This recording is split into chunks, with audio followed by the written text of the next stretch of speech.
There is no doubt about it. This kit is extremely cool with the giant sword and the missile launcher and all of just the blades it has. I have not seen a model kit like this in my collection yet.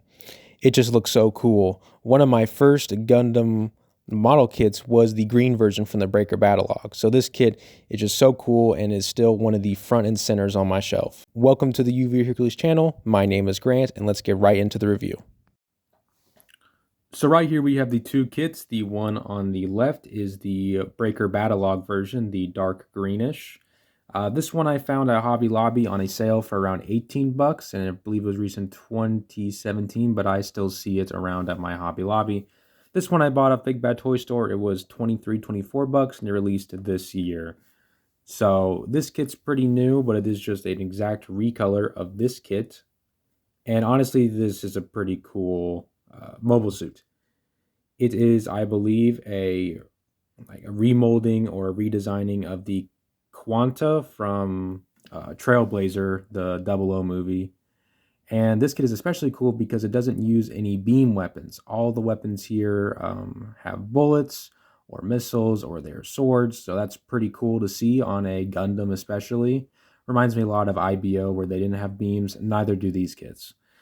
So since these kits are the exact same, I'm just going to be showing you the differences in the color, but everything is the exact same. So we're only going to look at one of the colors, and it'll probably be the new one because this one's a little floopy doopy, but let's get into the articulation. So right here we have the desert version, and we'll go with the articulation. The head has no up movement at all. It will just pop off, but it does have pretty good swivel. However, the chin does get blocked by this V fin right here, but it does have pretty good down movement as well.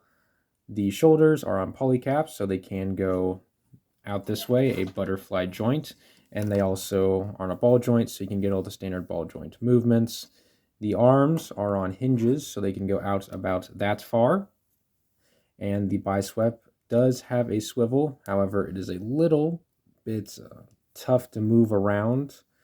Don't know if because the polycap stiff or there's something blocking in there, but mine is just stiff in particular. And then the arms have a joint and they can go up about that far, so pretty good movement. And the hands are also on ball joints. However, I mean, it's really just a swivel. There's no way you're going to get any in and out movement out of that. The torso is on a ball joint, I believe. Oh, no, it is actually on a peg. So you can just swivel that around, and it also does have a slight ab crunch in there.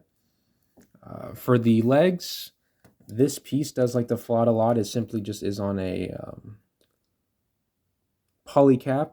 So I did put some blue tack on there to keep it stick. We'll just move it for now. You can go up about that far, back about that far, and then go out about that far without popping off the hip skirt. You do have a thigh swivel. The legs can go about that far. However, this piece can sometimes get caught up there. And then the ankles are on a pivot. It's on a really, really nice pivot. It can go all the way out to there. So you can get some pretty cool moves. This kit's actually pretty articulated. I was very surprised, even though the head is not articulated at all. It still is pretty movable, pretty posable. So that's nice to see from a kit. And even though my green one is a little loose, it's not that bad. A little bit of blue tack here and there, it's completely fine now. I did switch out some polycaps, but that's not the biggest deal because you do get extra polycaps quite a bit. If you just keep them, you can't easily replace the polycaps. So let's get into the accessories. For the accessories, we will be looking at the green version primarily, and these are all the accessories it comes with. Here is the command sword. It's pretty cool. It does use this nice flexible light gray plastic. It was probably the transparent green for the Quanta, and it was just reused for this kit. And this is really, really nice. It just does slide into the hand, and it is a very, very large sword. So it's pretty nice in size.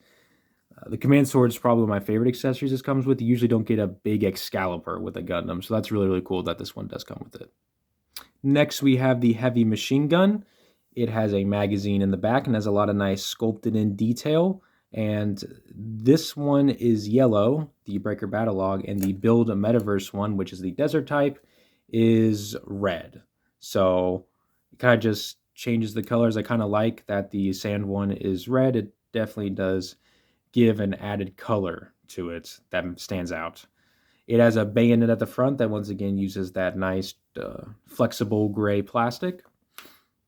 And overall, it's pretty cool. This does have 2 connection points. It has a little tab right here, and it slides in the fist with the handle. So you pretty much just slide it in, and then there is a hole right there that it tabs into for extra support, pretty much so it doesn't just droop the hand down. And this is a pretty cool gun as well. I displayed the green one with the gun, and this is probably one of the coolest guns I've seen. It is very, very nice.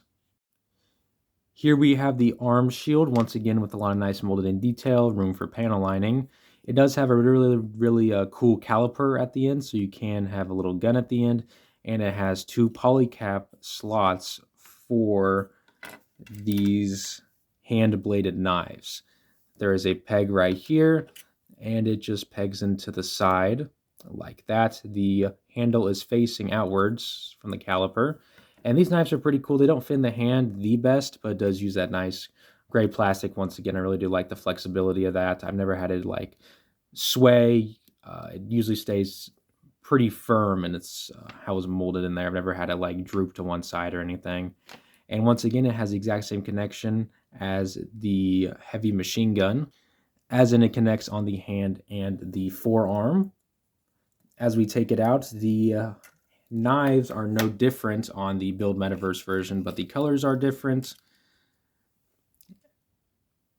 As you can see, it pretty much replaces the dark color, the dark green for dark tan, and then a nice almost nougat brown on the Build Metaverse version. I probably do like the colors on the new one, but I also really do like the green on the old one as well. It's just up to personal preference which color you like. And also depends if you have the green one in your area. I know I've checked Hobby Lobbies in other areas and they don't have it.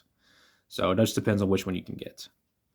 And for extra hands, they both come with a widespread hand, expressive hand. I don't know where the green one is, but I did find the Build Metaverse one. So pretty much the exact same on the Breaker Battle Log one, except this is in green. And I would honestly rather have the caliper shield in there, so I really don't ever use this expressive hand, but it's nice that you do get one. Also, because these are Breaker Battle Log kits, they do have the standardized backpack system. So here we have the Elfrith or Rubris Anavanta, and you can just peg it in the back so you can give it different backpacks. Any Wish for Mercury backpack will work, and a couple other backpacks will also work too. So that's pretty nice that it's have that compatibility. The dual guns on the Anavanta definitely do fit with this kit. Here we have the backpack. It has a missile launcher and a sensor unit right here. They both are connected via pegs on, you guessed it, a polycap. There isn't really any reason to move the large sensor, but the missile launcher you can get in different configurations and articulate it around. The red piece in there is color separated, which is pretty nice. I do appreciate that. And you can just peg it into the back just like that to get that look. And the backpack does store some of the weapons. On this hole right here, you can store the sword, and then you can store the heavy machine gun in the peg right there. So you do have some weapon storage. That's pretty nice to see. The backpack is really, really cool. I do like kind of how thin it is, and it carrying the sword is also just super cool as well. Here we have the desert version of the backpack. Only thing different is that it has yellow instead of red for the missile pods, and then it has the red instead of the yellow for the reflective parts. So we have a reflective red sticker, and then the sensor right there. These are all the accessories for the Command Quanta. And now let's get into the comparisons.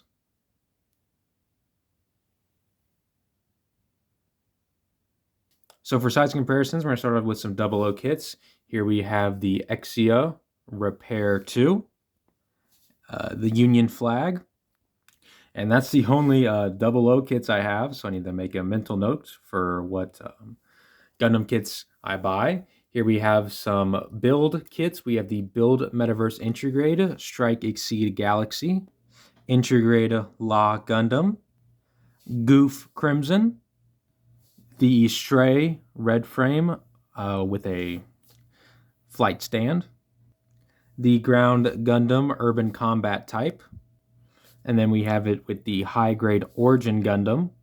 Then for some other general comparisons, we have it with a Lego minifigure. There we have Aaron. A 6-inch Black Series figure, we have the 501st Phase 1 Clone Trooper. Studio Series 38 Optimus Prime. And then we have it with a Sharpie. So those are the comparisons. Overall, these kits are pretty amazing. They look really cool. They're not going to be like groundbreaking in design or engineering, but they do look extremely unique, and I do appreciate that. If you can pick up these kits, I would 100% recommend it. Just be aware that the polycaps might degrade over time, but that's just a polycap issue. Thank you all for watching this video, and I'll see you in the next one.